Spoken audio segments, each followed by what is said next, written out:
O que aconteceria se os aviões não voassem a 10, 11 ou 12 quilômetros de altitude, mas a apenas 5.000 metros? À primeira vista, parece uma mudança menor.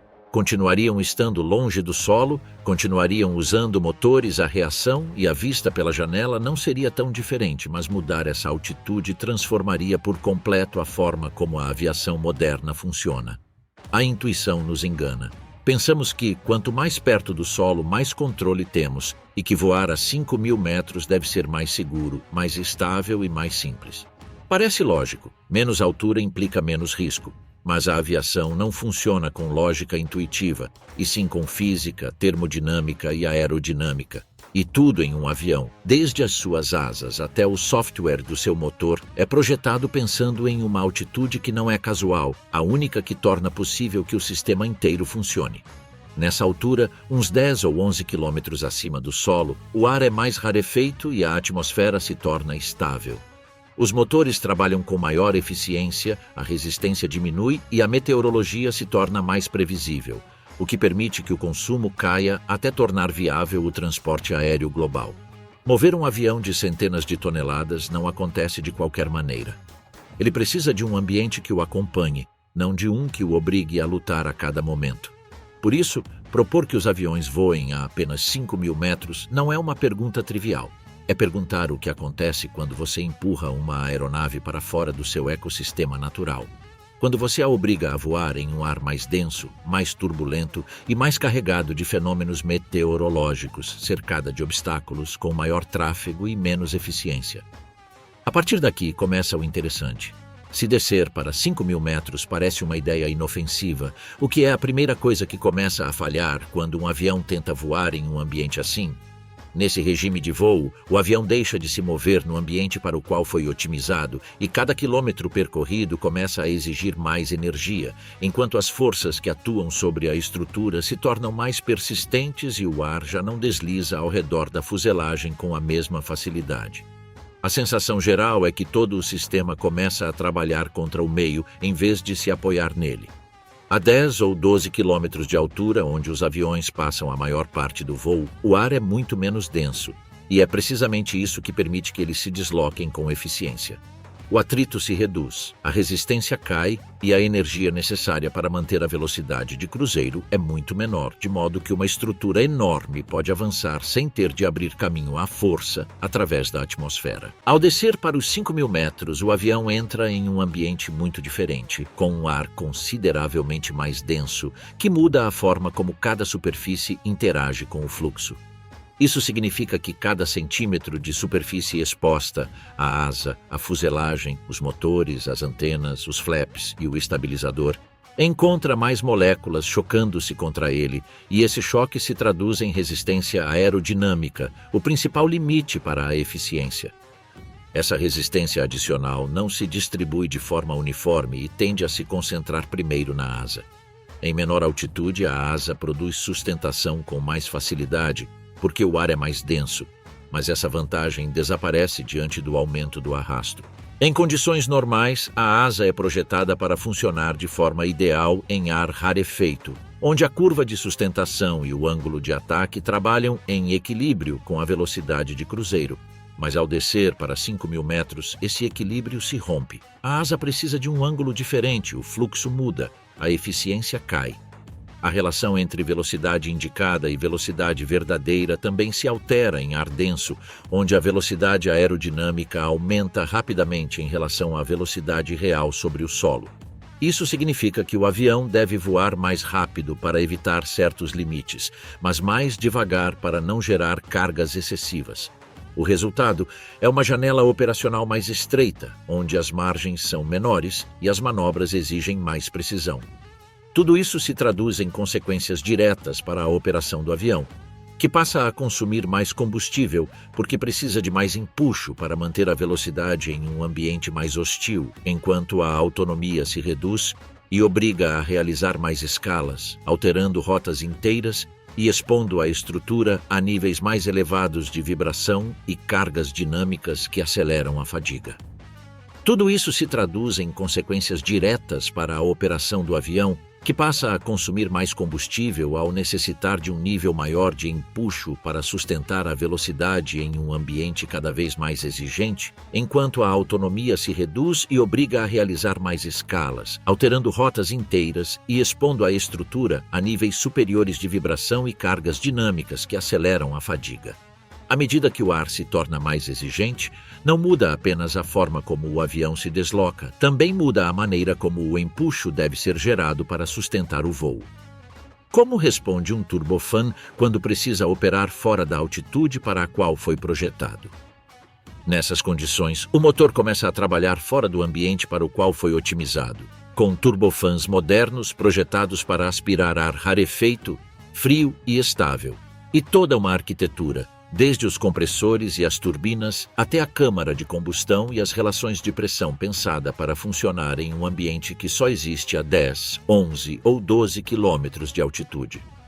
Em altitude de cruzeiro típica, o ar é rarefeito e permite que o motor trabalhe em condições especialmente favoráveis, comprimindo grandes volumes com menor resistência e mantendo um fluxo estável ao longo de todo o ciclo. O compressor opera dentro da sua faixa mais eficiente. A turbina se mantém em um regime térmico equilibrado e o empuxo necessário para sustentar a velocidade é relativamente baixo. O resultado é uma eficiência notável, com consumos contidos, temperaturas estáveis e um desempenho que pode ser mantido durante horas, sem desvios significativos. Mas a 5.000 metros, as condições mudam de forma radical. A densidade do ar aumenta de maneira significativa e, embora isso pareça uma vantagem, na realidade coloca o motor em uma situação para a qual ele não foi projetado. Entra mais ar do que o necessário, não porque o motor o demande, mas porque o ambiente o obriga.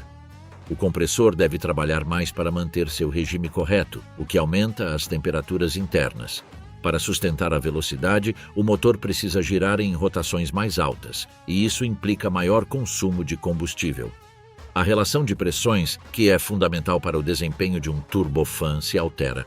Em ar rarefeito, o compressor consegue aumentar a pressão interna a níveis ótimos sem muito esforço. Em ar denso, essa relação se desequilibra. O compressor enfrenta mais carga aerodinâmica e a turbina recebe mais fluxo do que necessita.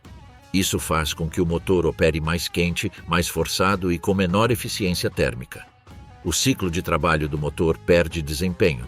A combustão se torna menos eficiente, a turbina deve suportar mais temperatura para gerar o empuxo exigido e o compressor se aproxima mais rapidamente de zonas de operação em que o risco de instabilidade aumenta.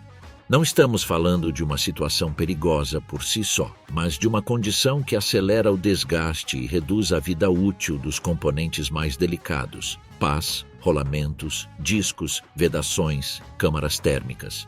Além desses efeitos, a 5.000 metros a atmosfera é mais úmida e mais variável, e o motor enfrenta maior presença de água, partículas, sujeira e gelo, aumentando a probabilidade de ingestão porque o avião já não voa acima das nuvens, mas dentro delas, o que acelera a erosão do fã e do compressor e eleva o risco de formação de gelo nas pás, com o consequente aumento de vibrações, desgaste e necessidade de ativar sistemas antigelo que consomem ainda mais energia. Nesse contexto, o motor foi projetado para render com excelência lá em cima e não embaixo. Fazê-lo trabalhar nessas condições é como exigir de um atleta de elite que compita fora do seu terreno natural. Ele pode fazê-lo, mas não com o mesmo desempenho, nem com a mesma eficiência, nem com a mesma vida útil. Mas a mudança de altitude não altera apenas o comportamento interno do avião. Também redefine o ambiente em que ele deve se mover, aproximando-o de uma atmosfera mais ativa, mais instável e muito menos previsível do que a que encontra em cruzeiro. O que acontece quando, além desse esforço adicional, o avião deixa de se manter à margem do clima e passa a voar dentro dele? Ao descer até essa camada da atmosfera, o voo deixa de transcorrer no ambiente relativamente estável do cruzeiro e entra em uma região onde o ar está em constante movimento, com variações, formações e processos que interagem de forma contínua com a aeronave. Em vez de se manter à margem da meteorologia, o avião passa a se mover dentro dela, exposto a um ambiente muito mais dinâmico do que o que encontra em maior altitude. A maior parte dos fenômenos meteorológicos que representam um risco real para a aviação concentra-se na troposfera baixa e média. É ali que se formam as nuvens mais densas, nascem as tempestades. Intensificam-se as correntes verticais e as condições atmosféricas podem mudar em questão de segundos. Nesse mesmo ambiente, a turbulência passa a se tornar um dos fatores que mais mudam a experiência de voo, porque em altitudes elevadas ela existe, mas costuma ser mais suave, mais previsível e mais dispersa, enquanto nessas camadas se torna um fenômeno muito mais frequente, com correntes convectivas ascendentes e descendentes, bolsas de ar frio e quente e nuvens que se formam e se dissipam em questão de minutos. Cada uma dessas variações afeta diretamente o avião, gerando mais carga estrutural, mais vibração e mais trabalho para os pilotos. Entre as diferentes manifestações desse ambiente, as tempestades passam a ocupar um lugar especialmente crítico. Em cruzeiro normal, um avião passa por cima delas ou as contorna com margens amplas. A 5.000 metros, a aeronave está dentro da faixa vertical onde existem cumulonimbus ativos, a zona mais perigosa da aviação meteorológica. Os raios, o granizo, as células convectivas fortes, os microbursts, a cisalha extrema e as precipitações intensas fazem parte do dia a dia. Não há forma de evitá-los de maneira consistente. O avião teria de desviar constantemente, consumindo mais combustível, voando rotas mais longas e submetendo-se a cargas maiores. Tudo isso transforma um voo que normalmente é suave e eficiente em uma experiência técnica muito mais complexa, marcada por turbulência, gelo, umidade, tempestades, variabilidade atmosférica, maiores cargas estruturais e um aumento do estresse operacional. O avião não foi projetado para passar horas dentro desse ambiente, foi projetado para estar acima dele. Mas o problema não se limita às condições do ar, já que nessa mesma altitude o espaço disponível se torna muito mais estreito quando imaginamos todos os aviões do mundo compartilhando uma faixa muito mais reduzida de céu, a ponto de simplesmente não ser suficiente para sustentar o tráfego aéreo tal como existe hoje. A aviação moderna funciona porque existe separação vertical, com aviões que não voam todos à mesma altitude, mas se distribuem ao longo de níveis de voo que vão se escalonando desde a decolagem até os 12 quilômetros de altitude. Cada um desses níveis permite separar milhares de aeronaves sem que interfiram entre si, mas a 5.000 metros a quantidade de níveis disponíveis se reduz a uma fração mínima, de modo que, onde antes havia dezenas de opções verticais, agora restam apenas algumas, insuficientes para acomodar o tráfego global que move milhões de passageiros todos os dias. A separação horizontal também se torna crítica à medida que, em altitudes elevadas, as rotas permanecem perfeitamente coordenadas para evitar cruzamentos desnecessários e funcionam como autoestradas aéreas ordenadas, cada uma com seu sentido, seu fluxo e sua distância de segurança. Se todos os aviões descessem para os 5.000 metros, essas rotas começariam a se cruzar constantemente porque o espaço vertical já não estaria disponível para escaloná-las, produzindo uma interação contínua entre trajetórias que hoje permanecem separadas e multiplicando os pontos de conflito. Além disso, em altitudes mais altas, o tráfego é completamente controlado. Em contrapartida, nessa mesma faixa, entra-se no espaço compartilhado por helicópteros, operações militares e aeronaves que voam a velocidades muito diferentes entre si. Misturar um avião comercial a 800 km por hora com aviões que voam a 200 ou 300 km por hora é um desafio enorme para a gestão do tráfego, já que os controladores teriam de coordenar manobras de separação o tempo todo, aumentando sua carga de trabalho a níveis difíceis de sustentar. A tudo isso soma-se a orografia, porque a Terra não é plana, e montanhas, cordilheiras e planaltos elevados limitam os corredores disponíveis. Muitos trajetos que hoje cruzam de maneira direta regiões montanhosas teriam de modificar completamente suas rotas, porque 5.000 metros não oferecem margem de segurança suficiente, obrigando a contornar relevos elevados e a concentrar o trânsito em poucas passagens naturais onde o terreno o permite.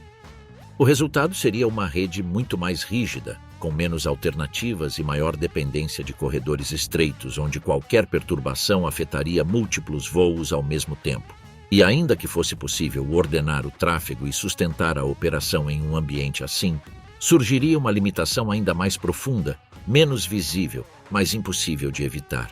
O equilíbrio econômico que torna viável voar deixaria de existir, porque voar tão baixo não afeta apenas a segurança, mas também o consumo, a infraestrutura, os custos e o próprio modelo que sustenta o transporte aéreo mundial. Nesse contexto, começa a ficar evidente que o consumo de combustível se torna o primeiro grande obstáculo, devido ao fato de que a aviação se sustenta sobre um princípio simples, em que quando um avião voa mais alto, o ar é menos denso e a resistência aerodinâmica diminui, permitindo avançar com maior eficiência. A 10 ou 12 quilômetros alcança-se um equilíbrio que não pode ser reproduzido em menor altitude, enquanto ao descer para os 5.000 metros, o ar se torna mais pesado. A resistência aumenta e o motor precisa trabalhar com maior intensidade para manter a velocidade, iniciando um efeito acumulativo em que o aumento do empuxo exige mais combustível e reduz a autonomia. Esse aumento não é pequeno. Em determinadas fases do voo, pode duplicar ou até triplicar o gasto operacional.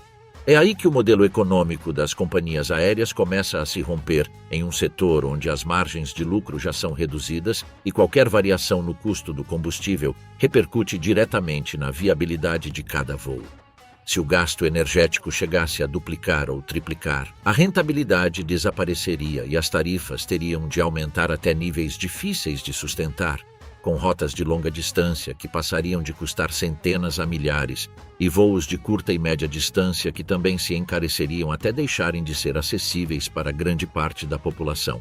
Em paralelo, surge outra consequência que afeta diretamente a operação do voo, porque a autonomia começa a se reduzir de forma drástica. Hoje, um avião de fuselagem larga pode cruzar oceanos inteiros sem reabastecer, mas ao operar a 5.000 metros, essa capacidade seria reduzida a ponto de obrigar a dividir trajetos que hoje duram 10 ou 12 horas em várias escalas sucessivas, simplesmente porque o combustível deixaria de ser suficiente para cobrir a distância prevista. Cada escala adicional introduz taxas aeroportuárias, mais tempo de viagem, maior consumo de recursos e um aumento geral da complexidade que acaba elevando os custos de operação.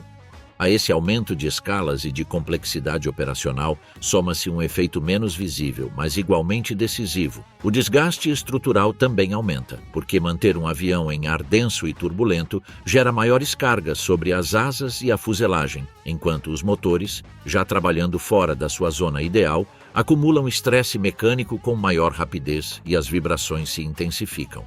O sistema antigelo funcionaria por mais tempo e com maior frequência, o que aumenta a frequência e o custo da manutenção e encurta os ciclos de substituição de peças, antecipando as revisões maiores e reduzindo a vida operacional do avião, que acabaria custando mais para se manter em serviço. A partir desse aumento nos custos de manutenção, começa a se tornar visível um efeito mais amplo sobre o sistema, com companhias aéreas que perderiam competitividade, rotas que deixariam de existir, tempos de viagem que se prolongariam e um custo operacional que escalaria até níveis difíceis de sustentar. A aviação de baixo custo desapareceria por completo, a aviação intercontinental colapsaria e o transporte aéreo perderia boa parte da sua função estratégica dentro da economia global. A conclusão é clara: mesmo que ignorássemos o clima, a turbulência, o gelo, a congestão aérea e o terreno, a aviação a 5.000 metros continuaria sendo inviável. Não funcionaria do ponto de vista da engenharia, da operação, nem do equilíbrio econômico que sustenta o sistema. A indústria não está otimizada para voar baixo, está projetada para fazê-lo ali onde a atmosfera oferece maior eficiência, estabilidade e segurança. A altitude de cruzeiro não é um capricho. É a condição que permite que a aviação moderna exista tal como a conhecemos, porque mudá-la desestabiliza o sistema em todos os seus níveis e compromete sua segurança, sua eficiência e sua viabilidade econômica. Voar tão baixo não apenas reduz as margens de segurança, rompe o equilíbrio que torna possível o voo sustentado. Por isso, os aviões voam alto, porque somente nessa faixa estável e delgada da atmosfera convergem as condições que permitem que tudo funcione ao mesmo tempo, da segurança à eficiência, à autonomia e ao equilíbrio operacional. Afastar-se dessa altitude não é um simples ajuste, é afastar-se do único ambiente onde o sistema pode se sustentar. E por trás de decisões como esta, há um universo de princípios, limites e soluções que raramente vemos, mas que explicam por que o mundo funciona como funciona. Se você tem interesse em continuar explorando essas histórias e compreender os mecanismos invisíveis que sustentam sistemas tão complexos, pode se inscrever no canal e deixar um like para ajudar o algoritmo a recomendar o conteúdo e para que possamos continuar nos aprofundando juntos em tudo o que ainda resta por descobrir.